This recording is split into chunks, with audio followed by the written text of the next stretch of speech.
C'est avec beaucoup d'enthousiasme que le petit Cyril, élève malvoyant, entame sa première journée de classe de l'an 2019 ce lundi. Son poinçon à la main, avec beaucoup d'assiduité, il apprend à écrire la lettre E en braille. Monsieur fini.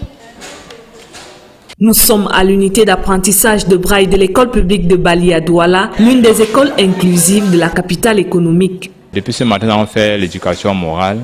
Ensuite, nous avons fait la leçon de lecture. Et tout à l'heure, nous faisions la leçon d'écriture. Ils se comportent comme des élèves normaux. Ils sont même les meilleurs élèves de la classe. La preuve en est que sur mon tableau d'honneur, le premier est malvoyant, le deuxième est malvoyant. Dans cette école inclusive, les élèves aveugles et malvoyants intègrent les classes normales après 3 années d'apprentissage exclusif du braille. Étant donné que les enseignants ne sont pas formés à la pratique du braille, des méthodes particulières sont appliquées pendant les évaluations. Je fais corriger les copies entre eux-mêmes. Ça veut dire que je prends la copie de A que je donne à B. Les épreuves sont transcrites en braille par leur encadreur. Quand l'épreuve n'est pas longue, je prends quelques minutes pour dicter l'épreuve, ils transcrivent eux-mêmes.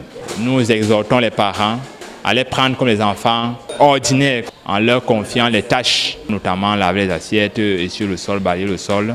Au centre de rééducation des enfants sourds de New Bell, l'éducation inclusive est également une réussite. Dans la cour de récréation ce lundi matin, difficile de faire la différence entre les entendants et les malentendants.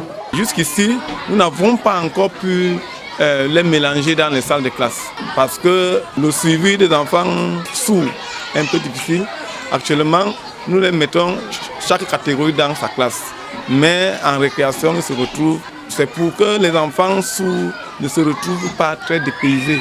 Pour ce deuxième trimestre qui démarre, les encadreurs de ces élèves à part entière n'ont qu'un seul objectif, obtenir un taux de réussite supérieur à 90%.